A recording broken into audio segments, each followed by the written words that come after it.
다음으로 주님께서는 필라델피아 교회에 대해 내 이름을 배반치 않았다고 하셨는데, 여기서 주의 이름을 배반한다는 것이 꼭 주님을 모른다고 부인하거나 주님을 저버리고 떠난다는 의미만은 아닙니다.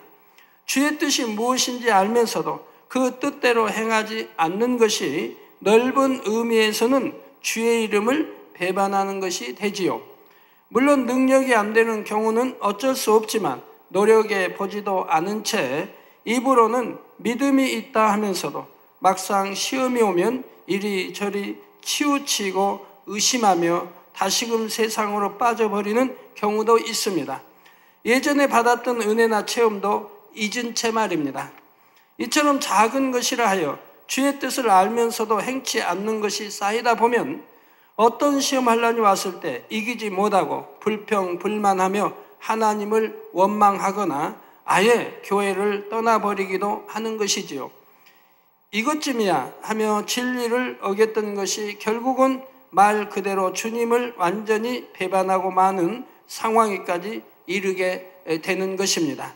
그러나 필라델피아 교회는 처음에 적은 믿음으로 시작하여 믿음이 성장해가는 과정에 있어서도 그 행함이 주님의 칭찬을 받을 만했습니다.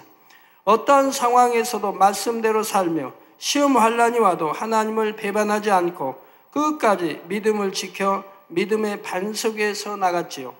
바로 본교회도 지금까지 걸어온 세월을 돌아볼 때 이와 같은 길을 걸어왔습니다.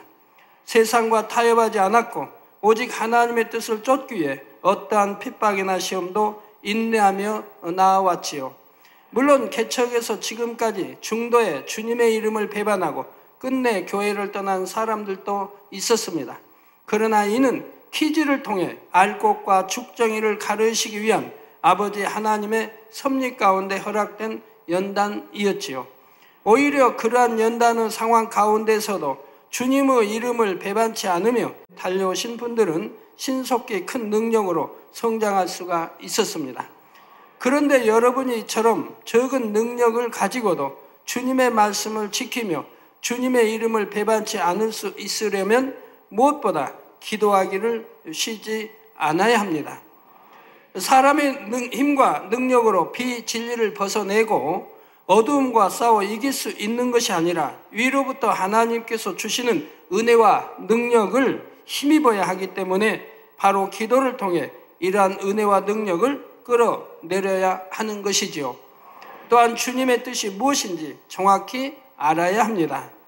무엇이 죄이고 어둠이고 육인지 알아서 이러한 것들은 신속히 벗어버리고 선과 의와 빛 등 진리에 대한 것 또한 밝히 알아서 이러한 것을 행해 나가야 하지요. 그래서 진정 주님의 뜻을 알기 원하는 사람은 지적받고 책망받을 때 오히려 감사하고 기뻐하게 되는 것입니다. 그것을 통해 주님의 뜻을 더 밝히 알아서 그 뜻대로 살아갈 수가 있기 때문이지요.